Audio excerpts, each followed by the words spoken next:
ఇటీవల 2024 జాతీయ ఉత్తమ ఉపాధ్యాయుల అవార్డుకు 82 మంది ఎంపికయ్యారు. కాగా వీరిలో ఇరు తెలుగు రాష్ట్రాల నుంచి 4 ఉపాధ్యాయులు ఉన్నారు. ఏపీ నుంచి ఎం శ్రీనివాసరావు, కె సురేష్, తెలంగాణ నుంచి పి ప్రభాకర్ రెడ్డి, టి సంపత్ కుమార్ ఎంపికయ్యారు. అయితే ఈ అవార్డు గ్రహీతలకు నేడు భారత రాష్ట్రపతి ద్రౌపది ముర్ము ఢిల్లీలో విజ్ఞాన్ భవన్లో జాతీయ ఉత్తమ ఉపాధ్యాయ అవార్డ్స్ అందించారు.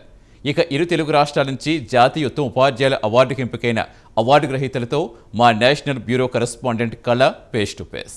జాతీయ ఉపాధ్యాయ దినోత్సవం సందర్భంగా విజ్ఞాన్ భవన్లో ఉత్తమ ఉపాధ్యాయుల గురించి అంగరంగ వైభవంగా ఇక్కడ వేడుకలు జరుగుతున్నాయి. ముఖ్యంగా రాష్ట్రపతి ద్రౌపది ముర్ము చేతుల మీదుగా ఆంధ్రప్రదేశ్కి చెందిన కృష్ణా జిల్లాకు చెందినటువంటి ఉత్తమ ఉపాధ్యాయుడిగా ఎన్నిక కావడం అన్నది చాలా సంతోషమని ఆంధ్రప్రదేశ్కి సంబంధించినటువంటి ఇక్కడ కలిసినటువంటి కొంతమంది కూడా ఇప్పుడు చెప్పడం జరిగింది.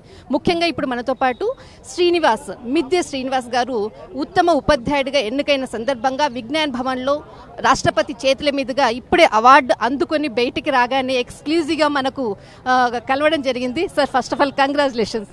థ్యాంక్ యూ అండి. సార్, మీకు ఉత్తమ ఉపాధ్యాయుడిగా ఏ సబ్జెక్ట్లో మీకు ఇందులో అవార్డు రావడం జరిగింది? యాక్చువల్గా నేను బోధించింది ఫిజిక్స్ అయినప్పటికీ కూడా నేను అన్ని రంగాలలో అభివృద్ధి చేశాను. సో దానివల్ల నాకు ఎందుకంటే కోవిడ్ టైంలో గత గవర్నమెంట్లో ఆంధ్రప్రదేశ్లో గవర్నమెంట్ కోవిడ్ టైంలో దూరదర్శన్ ద్వారా లెసన్ చెప్పమన్నారు. అప్పుడు ఫస్ట్ స్టెప్ నేనే ముందుకు వచ్చాను. స్వచ్ఛందంగా ముందుకు వచ్చేసి దాదాపు అప్పుడు ఆ గవర్నమెంట్లో 15 క్లాసులు చెప్పాను. అది విద్యామృతం, విద్యావారధి, అలాగే ఎకడమిక్ క్యాలెండర్స్ అనేవి నేను దాంట్లో పార్టిసిపేషన్లో ఉన్నాను. ఎన్ఎంఎఫ్స్కి నేను దాంట్లో నా బుక్ రాశాను. నా బుక్ ద్వారా కొన్ని వందల మందికి అది ప్రమోషన్గా జరిగింది. అదేవిధంగా నేను కృష్ణా జిల్లా ఆప్కాస్ట్ కోఆర్డినేటర్గా పనిచేస్తూ దాదాపు ఇప్పుడు 2 ప్రాజెక్టులు నేషనల్ లెవెల్లో పంపించడం జరిగింది.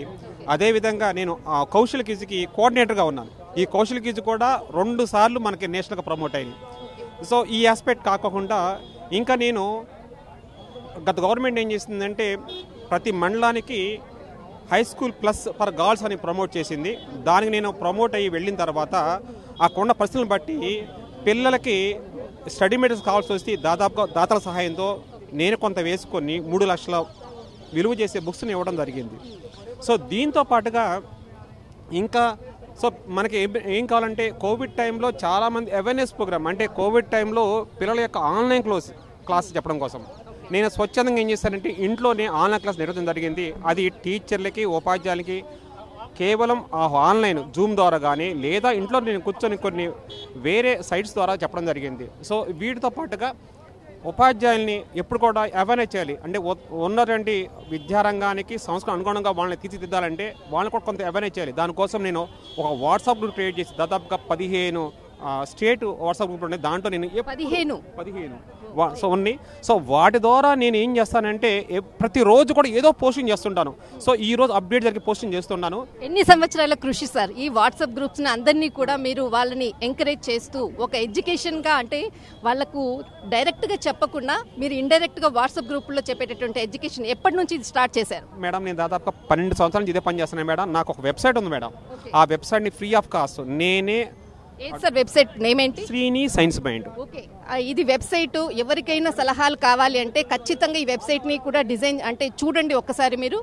ఆ శ్రీని సైన్స్ మైండ్ ద్వారా నేను 10th క్లాస్ పిల్లలకి ఉపయోగపడేటువంటి స్టడీ మెటీరియల్ అంటే సో దానివల్ల ఏమవుతుందంటే దాదాపు ప్రతి ఎవ్రీ నా సైట్ నుంచి 4 లక్షల మంది పిల్లలు డౌన్లోడ్ చేసుకుంటున్నారు. ఆ బుక్స్తో ఫిజికల్ సైన్స్ అంటే భయం పోవటం కానీ ఎక్కువ పర్సంటేజ్ పెరగడం కానీ జరిగింది. సో దాంతోపాటుగా ఈ టీచర్స్కి లెసన్ ప్లాన్స్ నేనే ప్రొవైడ్ చేస్తున్నాను. దీంతోపాటుగా గత గవర్నమెంట్లో ప్రిన్సిపల్ సెక్రటరీ గారు ప్రవీణ్ ప్రకాష్ గారు నేను చేసిన వర్క్కి బైజూస్ ట్యాబ్ మీద ఒక పూర్తి కంప్లీట్ వర్క్ ఇవ్వమంటే అది మొత్తం వర్క్ నేను ఇవ్వడం జరిగింది. దాంతోపాటుగా ఇన్నోవేటివ్ సైన్స్ క్యాలెండర్ మన క్యాలెండర్ చూస్తుంటాం, ఇయర్ క్యాలెండర్, అలా కాకుండా ఒక సైన్స్లో క్యాలెండర్ క్రియేట్ చేస్తే అది ఎలా ఉంటుంది, ప్రతిరోజు జరిగే ఈవెంట్ని పిల్లలకి సైన్స్ పట్ల ఒక యాటిట్యూడ్ని పాజిటివ్ యాటిట్యూడ్ని పెంచడం కోసం నేను క్రియేట్ చేశాను. దానికి రాష్ట్ర వ్యాప్తంగా కానీ లేదా అఫీషియల్స్ కానీ చాలామంది నన్ను మెచ్చుకున్నారు. సో ఈ విధంగా అన్ని రంగాల్లో ఒక రంగమని కాదు అన్ని రంగాలు నేను చేశాను. అదేవిధంగా స్కూల్ గ్రీనరీ కోసం బయట ఒక అవేర్నెస్ ప్రోగ్రామ్ అంటే ర్యాలీస్ కానీ విద్యార్థులతో స్టూడెంట్స్తో అలాగే పేరెంట్స్ని కమ్యూనిటీని డెవలప్ చేసుకుంటూ అలా అన్ని రంగాల ముందుకు వెళ్ళాను.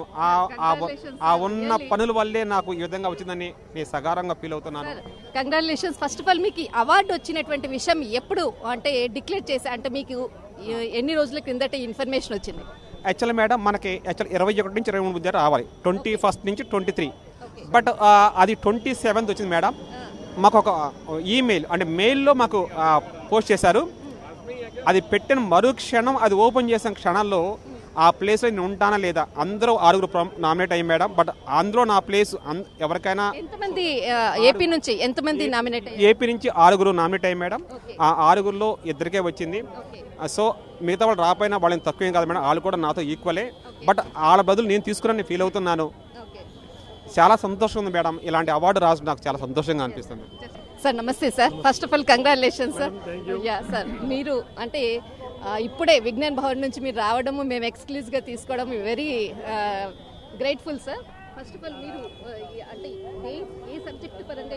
మేడం నా పేరు పెసర ప్రభాకర్ రెడ్డి, ఖమ్మం జిల్లా తెలంగాణ స్టేట్ నుంచి నేను ఈ అవార్డు తీసుకోవడం జరిగింది. నేను జీవశాస్త్ర ఉపాధ్యాయుడిగా పనిచేస్తూ ఉన్నాను. సైన్స్లో నేను చేసేటువంటి ఒక వినూత్నమైనటువంటి బోధనలు, ముఖ్యంగా science teaching through experiments and projects, dissections and innovations. ఇది మెయిన్గా అంటే సైన్స్ అంటేనే లెర్నింగ్ బై డూయింగ్ కాబట్టి ప్రయోగాలు, ప్రాజెక్టులు, క్షేత్ర పరిశీలన ద్వారా మాత్రమే పిల్లలు సైన్స్ నేర్చుకుంటారు. అప్పుడు మాత్రమే ఒక జ్ఞాన నిర్మాణం జరుగుతుందనేటువంటిది నా యొక్క పూర్తి భావన. ఇవే కాకుండా నేను సైన్స్ యొక్క content, pedagogy, assessment and evaluation, దీంట్లో ఐసీటీని ఇంటిగ్రేట్ చేయడం అనేటువంటిది చాలా యొక్క స్పెషాలిటీ మేడం. టీశాట్ విద్య, నిపుణ, మన దూరదర్శన్ ఛానల్స్లో 49 టీవీ పాఠాలు నేను రూపొందించి నా ప్రసారం కావడం జరిగింది.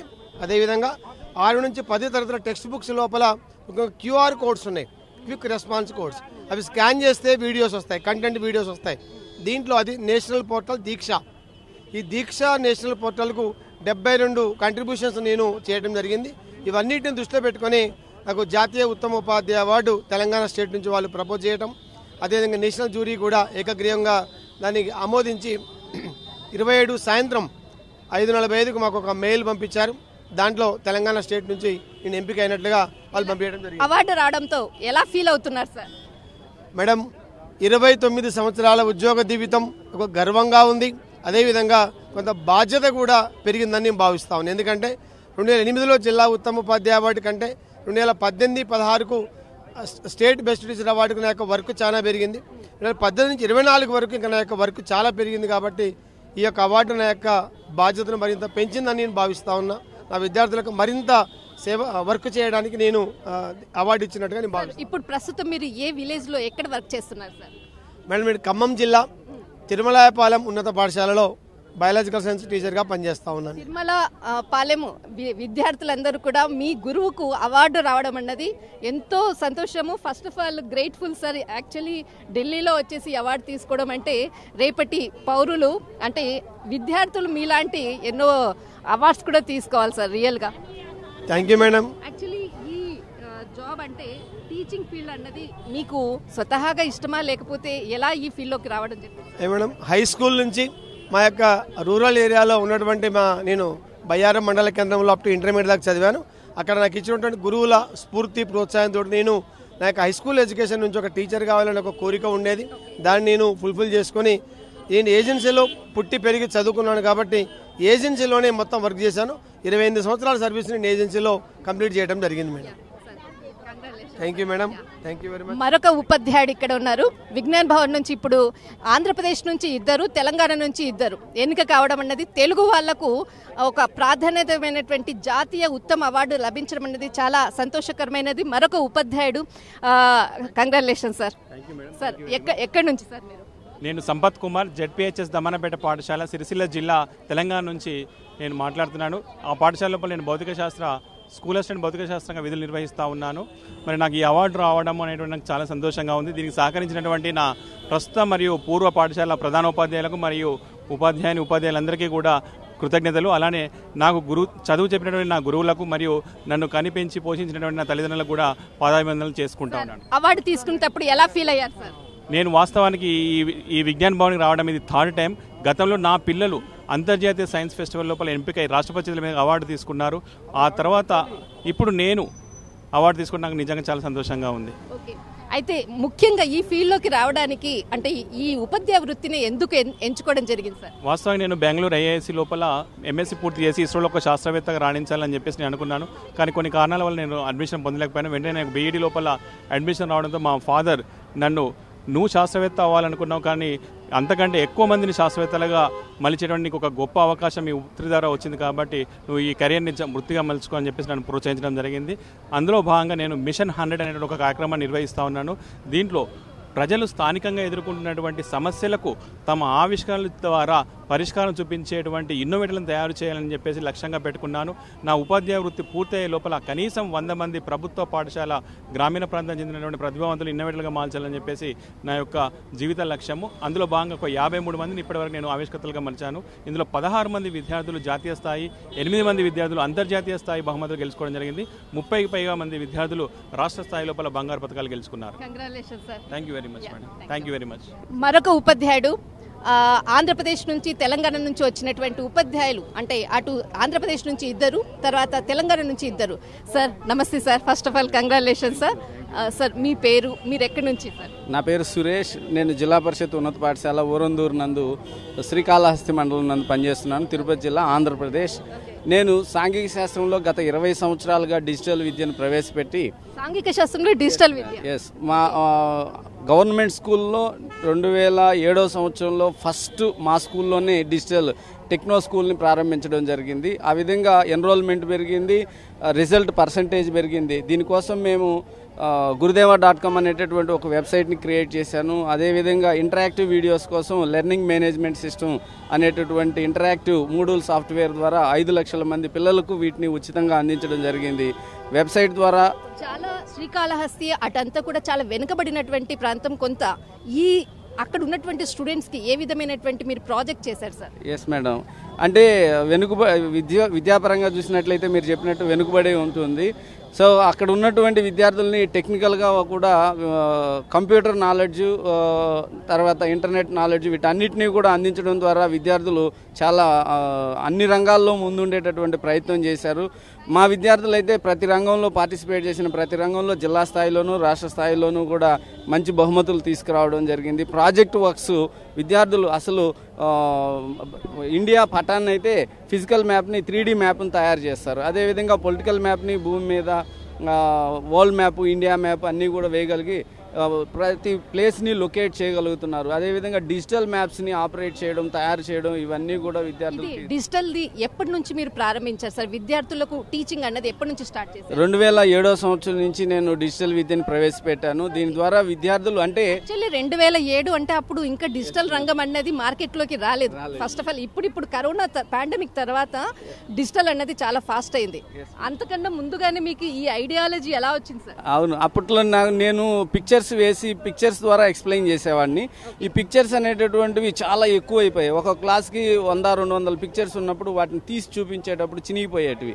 దీనికి ఆల్టర్నేట్ మెథడ్ ఏంది అని వెతికినప్పుడు ఏమైందంటే నెక్స్ట్ కంప్యూటర్లో మనం చూపిస్తే వాటిని సేవ్ చేసుకుంటే ఎన్నాళ్ళైనా ఉంటుంది అనేటటువంటి ఉద్దేశంతో ఈ మెథడ్లోకి దిగాను.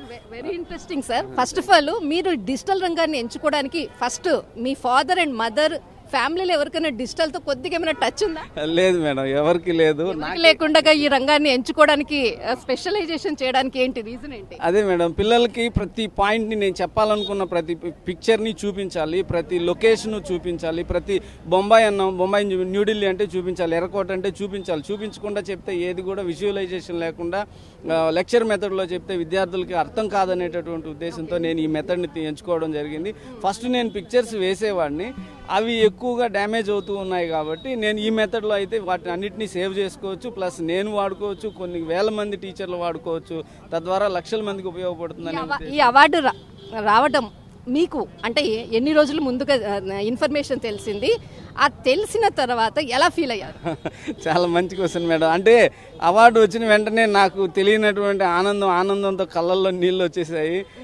అదే ఆ క్షణంలో నాకు చదువు చెప్పిన టీచర్లు, నన్ను కన్న తల్లిదండ్రులు అందరూ గుర్తొచ్చారు. నేను చేసినటువంటి పడిన కష్టం అంతా గుర్తొచ్చింది. దీని ద్వారా బాధ్యత పెరిగిందనేది కూడా గుర్తొచ్చింది. అయితే మీరు ఇప్పుడు ఈ అవార్డు అందుకున్న తర్వాత ఇంకా మరింత బాధ్యత పెరిగిందనుకోవచ్చు.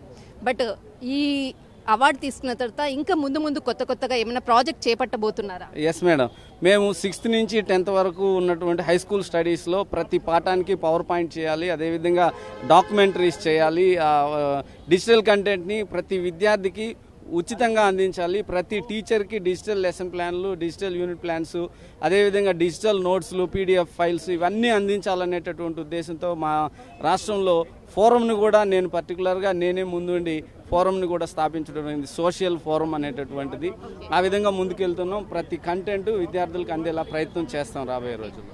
ఈ అవార్డు ద్వారా అంటే తర్వాత ప్రధానమంత్రి నరేంద్ర మోడీని కూడా కలిసేటటువంటి ఛాన్స్ ఉంది అని అంటున్నారు. దీని గురించి అంటే మీరు ఎప్పుడు కలవబోతున్నారు ఏంటి? రేపు రేపు ఉంటుందని మా అఫీషియల్స్ ద్వారా తెలిసింది.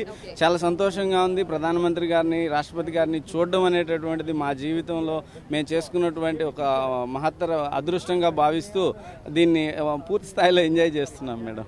విన్నారు కదా, ఆంధ్రప్రదేశ్ నుంచి 2, తెలంగాణ నుంచి 2 ఉత్తమ ఉపాధ్యాయులుగా ఎన్నిక కావడము చాలా సంతోషకరమైనది. రేపు ప్రధానమంత్రి నరేంద్ర మోడీతో కూడా సమావేశం కానున్నాము. ఇప్పుడే మాకు అందినటువంటి సమాచారం, కానీ రేపటి ఏ సమయం అన్నది ఇంకా క్లియర్గా తెలియదు. రేపు నరేంద్ర మోడీతో ప్రధానమంత్రితో సమావేశం అయ్యాక తర్వాత తిరిగి రాష్ట్రానికి వెళ్తామంటూ ఉత్తమ ఉపాధ్యాయులు వెల్లడించారు. వాళ్ళు ఎంతో ఆనందంతో ఉన్నారు. కళ, ప్రైమ్ 9, ఢిల్లీ.